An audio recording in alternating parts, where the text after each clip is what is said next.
di Administrasi Bisnis. Kenalin, aku Syakila Azabutiana Pertiwi dengan NPM akhir 233. Aku Zulfa Mujana dengan NPM akhir 232.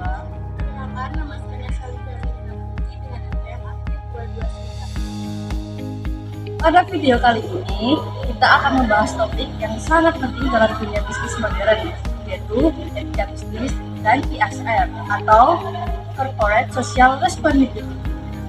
Dua hal ini bukan lagi sekedar teori, tetapi sudah menjadi kebutuhan bagi semua perusahaan, baik skala kecil maupun besar.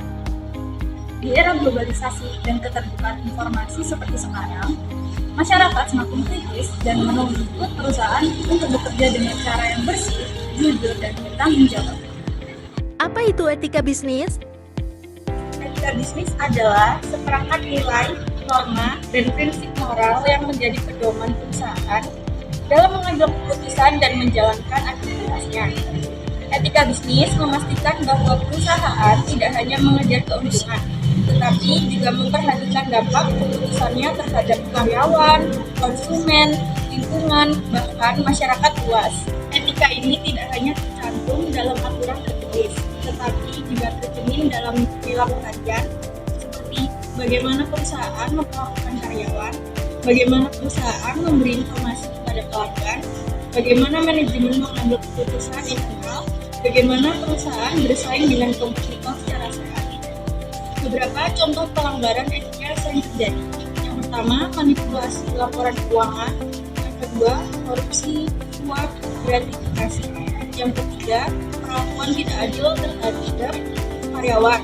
Yang keempat, menjual produk yang berbahaya atau tidak sesuai standar. Yang kelima, monopoli dan persaingan usaha tidak sehat. Ketika perusahaan mengabaikan etika, akibatnya bukan hanya kerugian materi, tapi juga kehilangan reputasi. Reputasi adalah aset yang sangat mahal dan sekali rusak sulit untuk diperbaiki. Prinsip-prinsip utama etika bisnis. Selanjutnya ada prinsip-prinsip utama etika bisnis. Setidaknya ada 4 prinsip kunci yang harus diterapkan. Yang pertama ada kejujuran dan transparansi. Perusahaan wajib memberikan informasi yang benar, jelas, dan tidak menyesatkan. Contohnya, menyatukan posisi produk dengan tepat, tidak memberi janji berlebihan dalam iklan, dan transparan dalam biaya layanan. Yang kedua, ada tanggung jawab. Perusahaan harus bertanggung jawab atas dampak dari aktivitas bisnisnya. Contohnya, pertama, jika terjadi kerusakan lingkungan akibat operasional, perusahaan harus melakukan pemulihan. Yang kedua, jika ada produk cacat, perusahaan wajib melakukan recall. Yang ketiga, keadilan.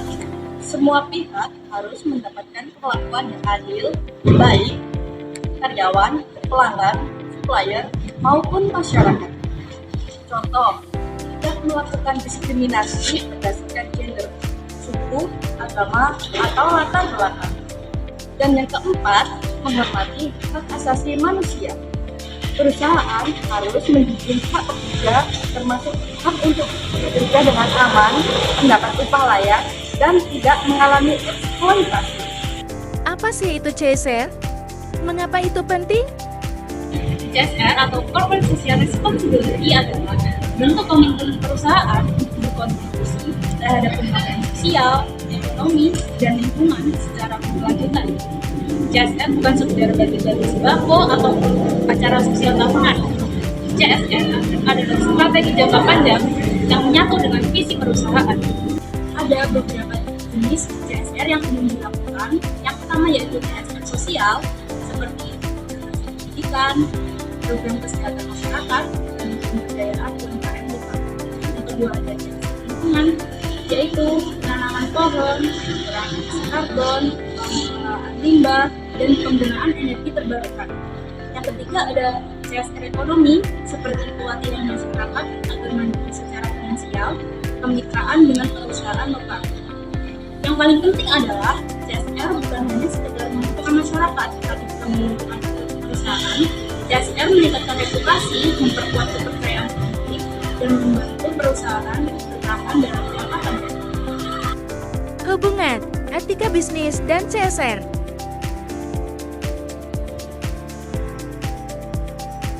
Hubungan etika bisnis dan CSR. Etika bisnis dan CSR ibarat dua sisi mata uang. Etika bisnis yaitu nilai, moral, dan prinsip yang menjadi dasar. CSR, tindakan nyata yang diwujudkan dalam bentuk program sosial dan lingkungan. Contohnya, jika perusahaan memiliki prinsip kejujuran, maka program CSR mereka juga akan transparan, laporan penggunaan anggaran jelas, hasilnya dapat diverifikasi, dan tidak ada unsur manipulasi.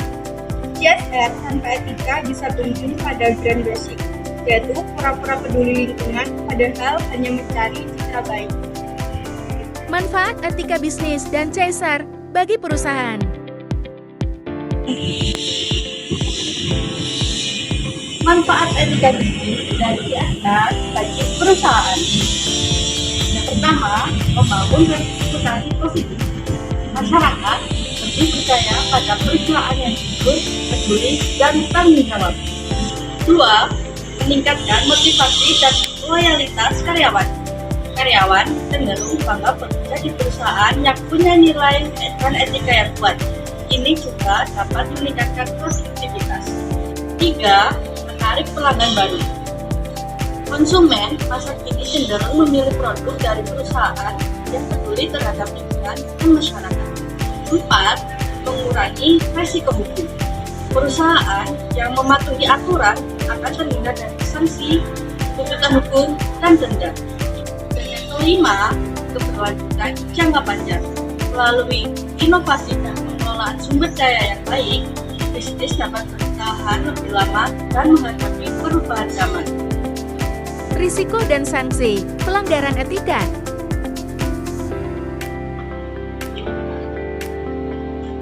Selanjutnya ada resiko dan sanksi pelanggaran etika. Nah, jika perusahaan melanggar etika, sanksinya bisa sangat berat. Antara lain, denda besar dari pemerintahan, pencabutan izin usaha, turunnya nilai saham secara drastis, boikot dari masyarakat, hilangnya kepercayaan investor, dan dana dari perusahaan. Contoh nyatanya ada kasus Enron di Amerika yang kolaps karena manipulasi laporan keuangan. Kasus Volkswagen yang memasukkan data emisi kendaraan. Keduanya merupakan merugikan perusahaan ribuan triliun rupiah dan menurunkan reputasi. Contoh perusahaan yang beretika dan ber-CSR.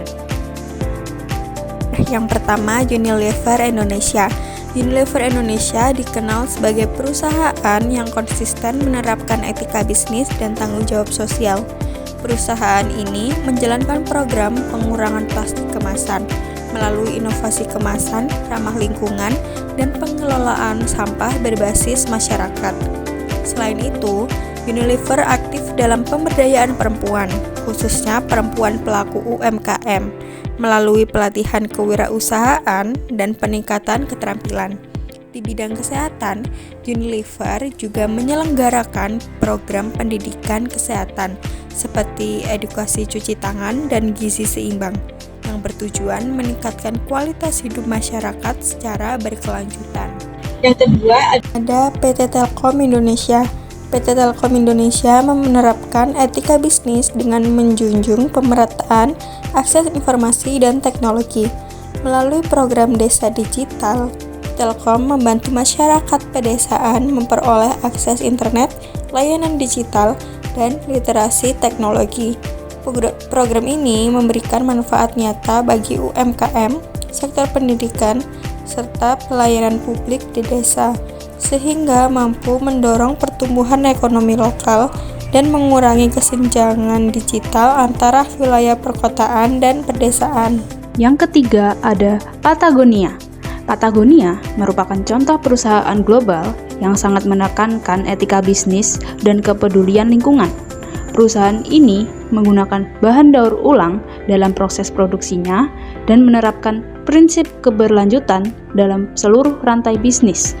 Patagonia juga aktif mendukung gerakan lingkungan dan berani menyuarakan isu perubahan iklim. Bahkan, perusahaan ini menyumbangkan sebagian keuntungannya untuk konservasi alam sebagai bentuk tanggung jawab moral terhadap kelestarian bumi. Yang keempat ada Denowan. Denowan melalui merek Aqua menjalankan program CSR yang berfokus pada pelestarian sumber daya air dan pengelolaan lingkungan. Perusahaan ini melakukan konservasi daerah resapan air serta edukasi kepada masyarakat tentang pentingnya menjaga ketersediaan air bersih. Selain itu, Denowan Aqua juga berupaya mengurangi sampah plastik melalui program daur ulang dan pengembangan kemasan yang lebih ramah lingkungan, sehingga aktivitas bisnisnya tetap selaras dengan prinsip keberlanjutan. Yang kelima, PT Pertamina Persero menjalankan program CSR yang berfokus pada kesejahteraan masyarakat dan pelestarian lingkungan, antara lain melalui program Pertamina Sehati untuk meningkatkan kesehatan ibu dan anak, pemberdayaan UMKM, binaan agar lebih mandiri secara ekonomi, serta program lingkungan dan energi bersih sebagai wujud komitmen terhadap pembangunan berkelanjutan. Itulah pembahasan lengkap tentang etika bisnis dan CSR. Keduanya bukan hanya teori, tetapi fondasi penting yang membuat perusahaan lebih dipercaya, lebih kuat, dan lebih berkelanjutan. Semoga video ini bermanfaat dan bisa menambah wawasan kalian tentang bagaimana bisnis seharusnya dijalankan dengan tanggung jawab moral dan sosial. Jangan lupa like, komen, dan share video ini. Sampai jumpa. Dadah. Bye-bye.